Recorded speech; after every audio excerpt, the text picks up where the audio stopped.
Mureke tuzamura amaboko dushima Imana ko yatwemereye kuba mu nzu y'Imana. Haleluya! Imana ishimwe cyane ko yongeye kuduha umwanya wo kuba mu nzu yayo.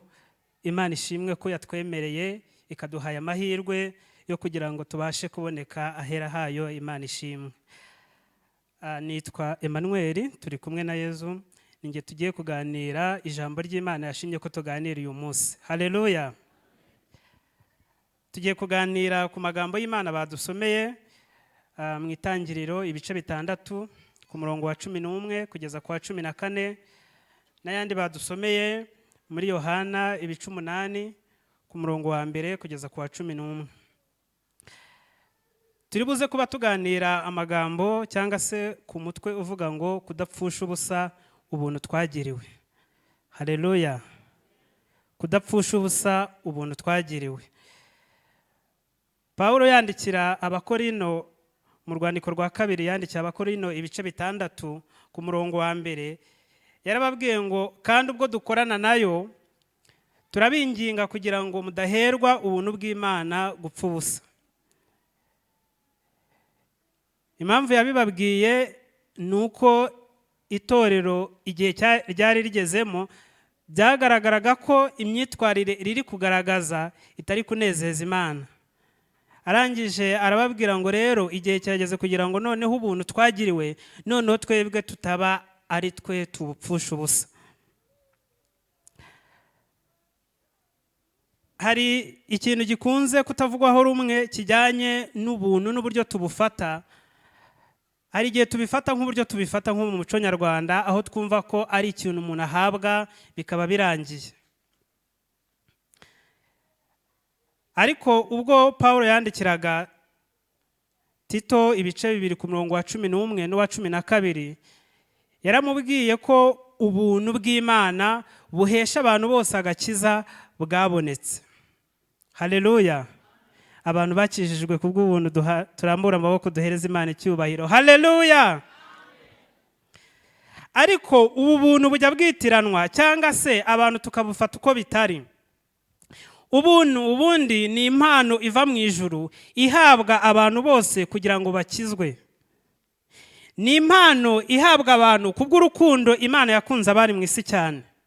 Bityo irangije yemera gutanga umwana wayo w'ikinege kugira ngo umwizera wese atarimbuka ahubwo ahabwe ubugingo buhoraho. Haleluya!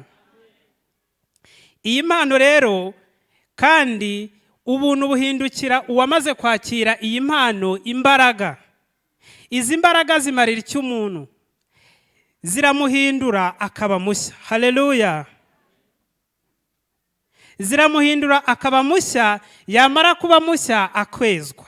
Haleluya! Ntago tuzihererwa kugira ngo gusa tugumye uko twari turi, ahubwo tuzakira kugira ngo duhinduke tube bashya. Haleluya! Kandi nitumara kuba bashya noneho dutangire twera imbuto nk'uko Imana ibishaka. Icyo nicyo duhererwa ubuntu. Ntago tubuhererwa kugira ngo dutangire tugende uko dushaka, ahubwo tubuhabwa kugira ngo duhinduke. Izi mbaraga rero twakira, ubu buntu twakira, umuntu wese wabwakiriye abahindutse icyaremwe gishya. Paulo yandikira abaroma ibice 8 yarababwiye ngo nuko rero abari muri Kristo Yesu nta teka bazacirwaho. Haleluya! Kubera ko kera kugira ngo umuntu yemerwaga kubera imirimo yakoze. Yarangiza amategeko yabona ko ari umwere, icyo gihe amategeko niyo yacaga urubanza. Ariko bigaragara ko abantu kugira ngo bakizwe n'amategeko ahubwo amategeko ari kubaciraho iteka. Reka mvuge iki kintu, kubw'amategeko umwiza muri twe ashobora gucirwaho iteka. Kubw'amategeko abantu twese turi hano ushobora gusanga nta n'umwe ushobora kurokoka, ahubwo twese dushobora gucirwaho iteka. Ariko kubw'ubuntu n'umubi muri twebwe arakizwa. Haleluya! Nuwo abantu bafata ko ari ruharwa, uwo nguwo nawe Yesu abasha kumukiza. Ubu buntu rero nibwo twakiriyemo. nibwo kandi buduha n'imbaraga zo kugomeza kubaho mu buzima bushya. Haleluya. Murumva tugomba kubupfusha ubusa, ni ubw'agaciro. Haleluya. Pawulo rero ari kwandikira abaroma ibice 7, yabagaragarije ko ubu buntu iyo twamaze kubwakira, Yesu ubwo yari kumwe n'abigishwa be yaberetse neza ko kugira ngo babashe gukira ari uko bagomba kwemera ko ari we nzira n'ukuri n'ubugingo, kandi ababwira ko nta muntu ushobora kujya kwa data atamujyanye. Pawulo rero ari kubibwira abaroma, yababwiye ko iyo tumaze kwakira impano y'ubuntu tuba tumeze nk'aho dupfuye kuri kamere cyangwa se dupfuye ku mirimo yacu, hanyuma tukakira impano y'ubuzima cyangwa se impano y'ubugingo. Hanyuma uku gupfa kuri kamere ntago kudusigaho ngo dusigare uko twari tumeze. Iyo umuntu, ibi bishushanwa mu mubatizo tubatizwa cyangwa se amatorero yacu abatiza, aho iyo umuntu amaze kubatizwa birigaragaza ko iyo umuntu amaze kubatizwa aba apfuye kuri kamere hanyuma akazuka, kandi ntagazuka wenyine ahubwo azukana na Kristo. Aha rero iyo umuntu amaze kuzuka ahabwa impano ebyiri zikomeye cyane. Iya mbere nuko iyo umuntu amaze kwakira ubu buntu twagiriwe ahabwa impano yo kubabarirwa ibyaha. Haleluya. Ahabwa impano yo kugira ngo ye kongera kwitwa umunyabyaha cyangwa se ukiranirwa, ahubwo icyo gihe Imana imubona nk'umukiranutsi. Haleluya. Impano ya kabiri yakira, kubera ko abagiye gukora urugendo, abavuye mu bya kera yinjiye mu bishya, icyo gihe rero abagomba no kwambara umwenda mushya, kandi urugendo abagiye gukora biragoye kugira ngo azarwishoboze. Niyo mpamvu ahabwa impano ya kabiri. Impano ya kabiri ahabwa ni impano y'umwuka wera. Haleluya. Iyi mpano y'umwuka wera ni ishoboza umuntu mu rugendo agenda, ni idushoboza kugira ngo tubashe gukora ibyo Imana ishaka. Iyi mpano duhabwa biragoranye cyane kugira ngo ab'isi bayihabwe.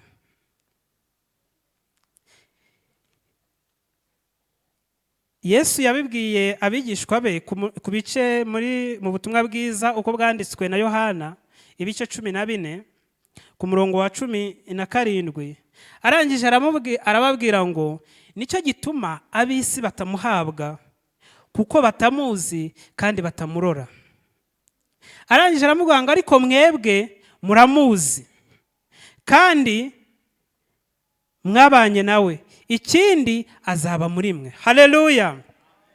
Uyu mwuka wera biragoye kugira ngo umuntu w'isi amuhabwe, ariko umuntu wamaze kwakira Yesu muri we nk'umwami n'umukiza we aramuhabwa kugira ngo amuyobore. Uyu niwe utubashisha gukora imirimo Imana ishaka. Haleluya. Pawulo kandi yongeye kubwira abakorinto, ababwira ko igihe cyose bazaba bakeresa ubu buntu bagakora ibyo bishakiye, nta mugabane bafite mu bwami bw'Imana. Ibi tubisanga mu rwandiko rwa mbere Pawulo yandikiye abakorinto ibice 6 ku murongo w'9. Arangije ababwira ko umuntu wese ugikora ibyaha bitandukanye ko nta mugabane afite mu bwami bw'Imana, kubera ko rimwe na rimwe dukeka ko ubu buntu twabuherewe kugira ngo tumere nk'abandi, ariko n'ubu dutandukanya kugira ngo noneho tubeho muri bwa buzima bushya. Haleluya. Dushobora kubupfusha ubusa kubera impamvu ebyiri.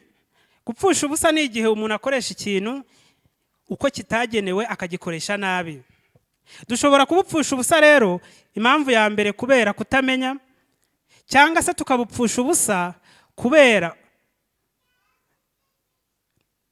hari ikintu ubwo sinzenda ijambo irindi rya gisimbura, ariko reka ndikoreshe kubera umurengwe. Dushobora hari igihe inshuro nyinshi twibwira ko ubu buntu twagiriwe nta nshingano buduha, ariko igihe cyose tutari kwitwara nk'uko Imana idushaka, hari inshingano, hari icyo tuba tutujuje. Dusomye muri Hoseya ibice 4, kubera umwanya dufite mujye muhandika muze kuhasoma, ibice 4 ku murongo wa 6. Uyu murongo abantu benshi bakunze kuwitiranya bakanawufata uko utari. Abantu benshi bakunze kuwufata ngo Imana yaravuze ngo nimubura ubwenge nzabata, ariko uyu murongo ntago ari kuvuga. Imana yabwira ku bwoko bwayo ko burimbuwe no kubura ubwenge. Ariko ubwenge ijambo ry'Imana ritubwira ntago ari ubwenge bw'isi, ntago ari ubwenge bwo kuriganya, ntago ari ubwenge bwo kubeshya, ahubwo nk'uko Imana yabivuze mu gitabo cya Yobu, ubwenge bw'Imana ni ukubaha Imana. Haleluya! Kuko igihe cyose umuntu adafite kubaha Imana ntago aba afite ubwenge bw'Imana. Umuntu rero ashobora gupfusha ubusa ubu buntu twagiriwe kubera kutamenya ko ubuntu bukiza bwabonetse. Ariko ndabahamagarira kugira ngo umuntu wese uri hano yumve ko ubu buntu buhari kandi butanga agakiza. Icya kabiri, umuntu ashobora kubikoresha nabi kubera umurengwe. Ibi bikunze kuba cyane, burya iyo umuntu atabonye, hari imvugo ivuga ko ibihe bikomeye bituma habaho abanyembaraga, ariko ibihe byoroheje bigatuma habaho abanyantege nke. Inshuro nyinshi muzasanga abantu babaho ibintu byaratunganye birangira aribo baje bakabisenya. Kubera iki? Ntago baba bazi agaciro kabyo. Muzasanga abana bakuriye mu miryango ikijijwe inshuro nyinshi batazi agaciro k'agakiza, kubera ko batigeze babona hahandi kakuye ababyeyi babo, noneho batekereza ko ari ibisanzwe, bagatangira gushaka kwitwara nk'uko abandi bitwara. Ikindi, mu mpuguro Imana yahaye Abisirayeli ubwo bendaga kugera mu gihugu cy'i Kanani, ibi tubisanga mu Gutegeka kwa 2 ibice 8 ku murongo wa 11. Imana yihanangirije Abisirayeli irababwira ngo umunsi mwageze mu gihugu mugasangamo ibyo kurya, mugasangamo ibyo kunywa, mugasangamo amabuye y'igiciro cyinshi, ntimuzibagirwe. Haleluya! Ntimuzibagirwe ko nabambukije inyanja itukura, ntimuzibagirwe ko nabakuye mu buretwa, ntimuzibagirwe ko nabagaburiye manu, ntimuzibagirwe ko nabahaye amazi yo kunywa mu butayu, ntimuzibagirwe ko nabatsindiye amahanga akomeye. Kuko umunsi mwabyibagiwe mukantera umugongo, ibibi byose bizabageraho. Hari igihe rero ubu buntu tubupfusha ubusa kubera umurengwe, kubera kumva ko ibintu byararangiye, ariko siko byakagombye. Ahubwo igihe cyose tugomba guhora twumva ko tugomba gukora icyo Imana iduhamagarira gukora. Haleluya! Nk'uko twabibonye, hari abantu Imana yagiriye ubuntu, babidusomeye mu Itangiriro ibice 6, batubwira inkuru za Nowa. Nowa yabayeho mu gihe isi yagize ibibazo, isi igira ingorane, abantu batakwera kw'Imana, abantu batangira gukora imirimo uko babishaka, abantu batangira kwiyonona, urugomo ruragwira, bityo bibabaza Imana. Imana irangije irababara kubera ibyo abantu barimo bakora. Ikintu kijya kibabaza Imana ni uko umuntu yaremye yaramira mu bibi, ni ukubona umuntu yaremye abaho mu buzima bw'icyaha. Icyo kintu kibabaza Imana kuko siyo ntego Imana yari ifite mu muntu. Imana rero irangije igirira ubuntu Nowa, irangije aramubwira ngo kubera ibibi by'abantu bimaze kuba byinshi, kubera abantu batakibwira ikintu cyiza, icyo batekereje cyose ni ugukora ikibi. Irangije iramubwira ngo iherezo ry'ibifite umubiri byose riraje. Irangije iramubwira ngo ariko we wangiriyeho umugisha. Irangije muyishurira ibanga. Haleluya! Ujye wegera Imana kugira ngo mu gihe cy'akaga Imana iguhishurire ibanga. Haleluya! Ibanga ry'Imana rizagukiza no mu gihe cy'akaga. Ibanga ry'Imana rizakurengera no mu gihe ibintu byacitse. Ibanga ry'Imana rizakurengera no mu gihe abandi bantu bose babona ko nta kindi gisubizo gihari. Imana ibwira Nowa, imuha amabwiriza yo kubaza inkuge. Irangije imubwira uko azayibaza, imuha n'ibipimo. Dushyize mu bipimo yenda abantu bumva, yabaje inkuge ifite uburebure bungana na metero 150. Inkuge yabaje yari ifite ubugari bwa metero 25, ikagira n'uburebure bw'igihagararo bungana na metero 15. Mwumva ukuntu yanganaga. Yari nini cyane. Ntago ari ikintu yakoze umunsi umwe, ni ikintu cyamufashe igihe. Irangije iramubwira ngo kandi uzayibaze mu giti cyitwa goferi, nurangiza uyihomeshe ubushishi cyangwa se ibyari gutuma amazi atinjiramo imbere n'inyuma. Irangije kandi mubwira ko igihe cyo kwinjiramo nikigera azayinjiramo. Haleluya! Muratekereza ko Nowa yabaje inkuge umunsi umwe? Nowa yagiriwe ubuntu, ahishurirwa ibanga, ariko yahawe n'inshingano, yahawe n'icyo agomba gukora. Nowa rero yarumviye, yumvira Imana. Mu kumvira Imana, abantu bari bari kumwe nawe, hari umuririmbyi ujya uvuga izi nkuru za Nowa, ajya avuga akagerageza kureba uko abantu babonaga Nowa. Uko abantu babonaga Nowa, namwe mwibaze. Umuntu ari ku musozi muremure, ni mu gihe cy'izuba, nta mvura iriho. Arangije aragiye afashe igiti atangiye kukibaza. Abantu baramubaje uri kubaza iki? Aravuga ati ni kubaza inkuge. None se inkuge amazi ari hehe? Iyo Imana yaguhishuriye, rimwe na rimwe ibyo ukora abantu bashobora kubibona nk'iby'abasazi. Abantu bashobora kukubona nk'utagira ubwenge. Abantu bashobora kukubona nk'uwabuze imikoro. Abantu bashobora kubona ibyo ukora nkaho ntacyo bizakugezaho. Ariko iyo ufite ibanga ry'Imana, haleluya, ushika mukomere, nturire kure, kuko hari impamvu Imana yariguhaye. Yariguhaye kugira ngo ikuzanire agakiza kuri wowe ndetse n'umuryango wawe n'abandi bose bazumva iryo banga Imana yaguhishuriye. Haleluya! Nowa rero yumviye Imana, atitaye ku bari bamugose, atitaye ku byo abantu bamubwiraga, ahubwo yumvira Imana, abazi inkuge nk'uko Imana yabimutegetse. Igihe kigeze cyo kuyinjiramo, ayinjiramo. Icyo Imana yamukoreye ni uko yamurokoye akaga abandi bantu bose bahuye nako.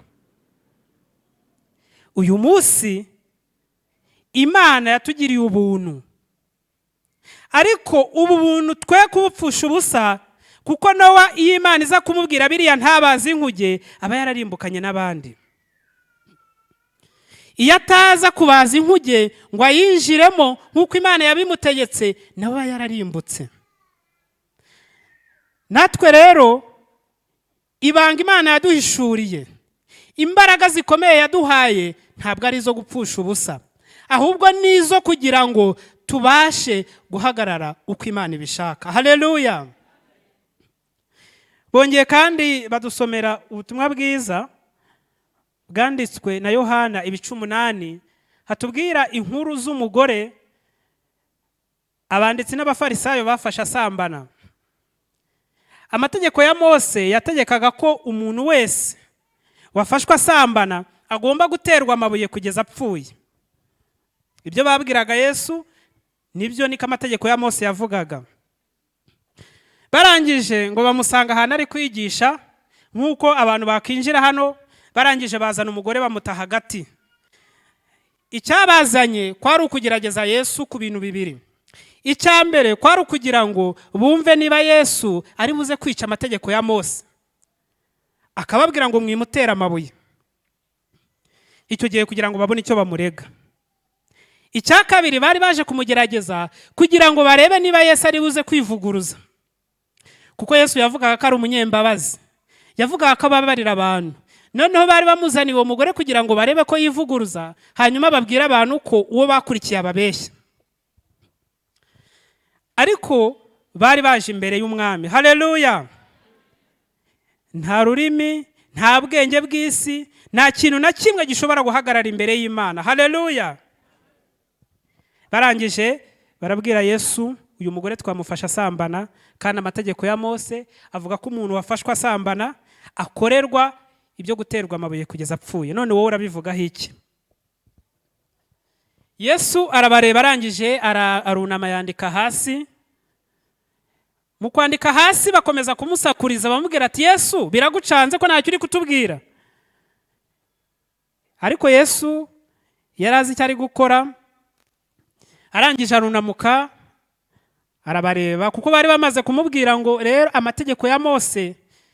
Yesu yunamye hasi ashobora kuba yari ari kuyandika mu mitima ya buri wese waruje aho ngaho, yaba banditsi n'abafarisayo. Arangije amaze kunamuka, arangije arababwira ati, rero muri mwe utarakora icyaha naba ari ubanza kumutera ibuye. Arongera arunama yandika ku butaka kugira ngo arebe ko hari n'umwe byibuze uri buze kumutera ibuye.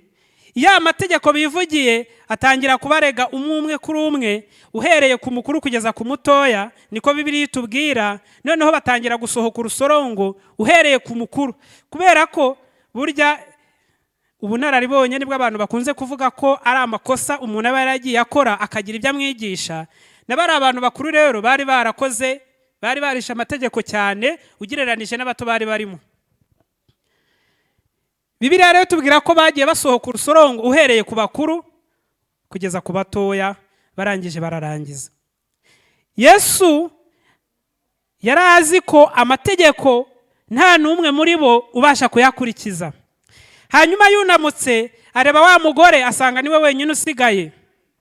Yaramubajije, ariko yari azi ko n'ubundi bagiye. Aramubwira ati, ese mugore, muri ba bantu bari bari aha nta n'umwe uguciyeho iteka? Yesu ntabwo yigeze yica amategeko ya Mose ngo ababwire ngo uyu muntu ntimutera amabuye. Yarayubahirije arababwira ngo ngaho muri mwe utarakora icyaha namutera ibuye. Ariko yunamutse asanga ya mategeko bashakaga ko aciraho iteka wa mugore nabo ubwabo yamaze kubaciraho iteka. Arangije abwira uyu mugore ngo, wa mugore we rero, niba nta n'umwe waguciriyeho iteka, nanjye singuciraho iteka, ariko genda ntukongere gukora icyaha ukundi. Haleluya! Ubuntu bw'Imana twabonye bubasha gukiza n'umuntu mubi kuruta abandi bose. Birashoboka ko bawo wiyumva nkaho wakoze ibintu bibi utatinyuka no kugira umuntu bibwira. Birashoboka ko waba ureba ibyo wanyuzemo ukumva bimeze nabi, ariko ibi bintu aho abantu babona hari urupfu, Imana igitanga ubuzima. Haleluya! Aho abantu babona ibintu byarangiye, kuko uyu mugore yari yamaze gucirwaho iteka ukurikije amategeko kandi yagombaga gupfa, ariko Imana yamugaruriye ubuzima. Haleluya!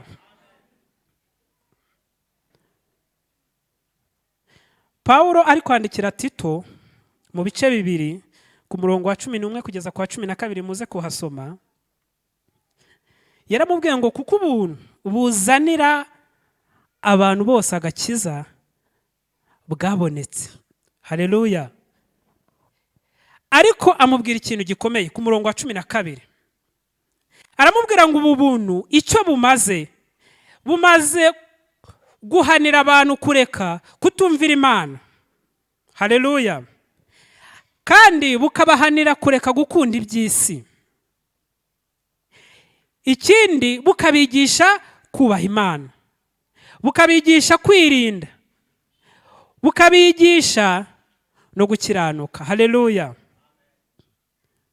Izi mbaraga ntabwo mwazijyana. Haleluya! imbaraga zituma umuntu abasha kubaha Imana, imbaraga zituma umuntu abasha kwirinda, imbaraga zituma abantu badakunda iby'isi.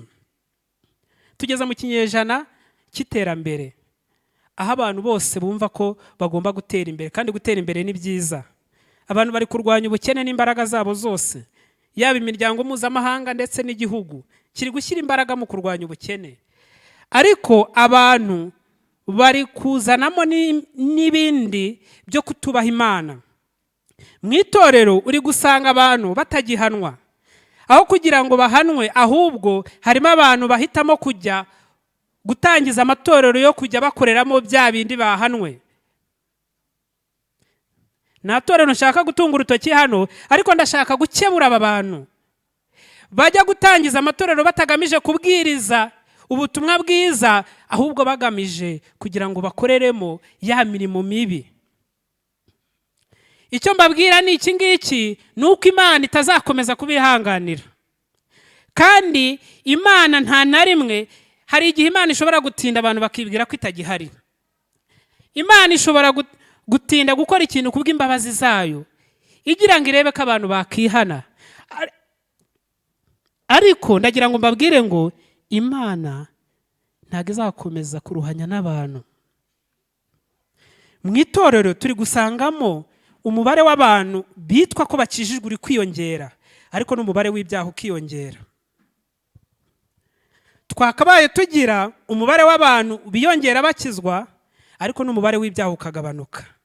Ariko no mu matorero bya byaha biri kwiyongera, ntabwo ari hanze gusa, ahubwo no mu nzu zitwa iz'Imana abantu uri gusanga ibyaha byiyongera. Iki ni igihe cyo kugira ngo dukore nk'uko Imana yabwiye Mukaroti, biri mu Itangiriro ibice 19 umurongo wa 17, yaramubwiye ngo hunga udapfa. Duhunge, kuko igihe cyose icyaha kizana urupfu, ariko ubuntu buzana ubugingo. Haleluya! Tugiye gusenga Imana. Birashoboka ko hagati mu iteraniro hari umuntu waba utarakira Yesu umwami n'umukiza we, akaba yumva ashaka kwakira ubu buntu, akaba yumva ashaka kwakiriza imbaraga. Uyu ni umwanya wawe kugira ngo utagira ibyo utakaza. Niba uhari, aka ni akanya kawe. Ahari cyaba ari cyo gihe cyawe kugira ngo Imana ikugirire neza. Ahari cyaba ari cyo gihe cyawe kugira ngo wumve icyo Imana igushakaho. Niba uhari, turagusengera Imana, kandi turongera dusenge. Birashoboka ko waba warasubiye inyuma, birashoboka ko waba wumva hari ibyo utujuje. Iki ni igihe cyo kugira ngo dusenge Imana kugira ngo iguhe imbaraga mu gihe turimo gikomeye kigoye.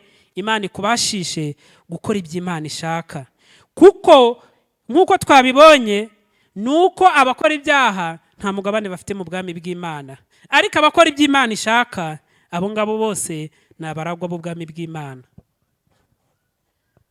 Niba hari umuntu utarakira Yesu umwami n'umukiza we, twamusengera Imana. Hari uhari? Imana ishimwe ko twese twamaze kwakira Yesu umwami n'umukiza wacu. Rero reka dusenge Imana, dusenga kugira ngo Imana itwambike imbaraga, Imana idushoboze muri iki gihe tugezemo, aho ibihe bigoye abagenzi bajya mu rugendo rwo mu ijuru, aho ibihe bigoye cyane abakristu guhagarara kugira ngo bahangane nk'uko Nowa yahanganye biragoye. Abantu bari kumva amabwire y'ababakikije, abantu bari kumva ko batakomeza gukora ibyo bagomba gukora kubera abantu, ariko iki ni igihe cyo kugira ngo Imana itwambike imbaraga dukore ibyo Imana ishaka. Tugiye gusenga rero. Niba hari uwumva akeneye ko dufatanya gusenga Imana kugira ngo Imana imwambike imbaraga, aka ni akanya kawe, wahaguruka tugafatanya gusenga Imana. Imana ibaho umugisha, Imana ibagirire neza. Nawe ntusigare ahari, uyu ni umwanya wawe kugira ngo Imana yongere zibane nawe. Imana ibaho umugisha, Imana ibagirire neza, Imana ibahe umugisha, Imana ibahe umugisha. Nawe niba wumva ukeneye ko uyu mwanya Imana ikwambika imbaraga, ni igihe cyawe cyo kugira ngo Imana ikugirire neza. Imana ibahe umugisha. Reka dusabe Pasiteri Benjamin aze adufashe gusengera aba bantu bahagurutse kugira ngo Imana ibambike imbaraga. ikindi kandi ukenera ubujyanama cyangwa se ukenera kumva hari inama abashumba bamuha barahari. Bene data, uru rugendo rurakomeye, ugize icyo wakenera abashumba bagufasha kugira ngo uru rugendo urukomezemo. Imana ibahe umugisha.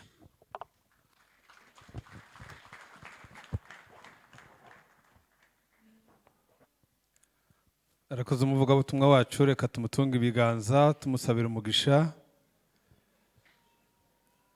Tugiye gusenga, ariko turaza gusaba abantu bose bahaguruke, kubera yuko nta muntu n'umwe udakeneye imbaraga z'umwuka wera, kuko niwe mushorera wacu, niwe muyobozi wacu, niwe udufasha.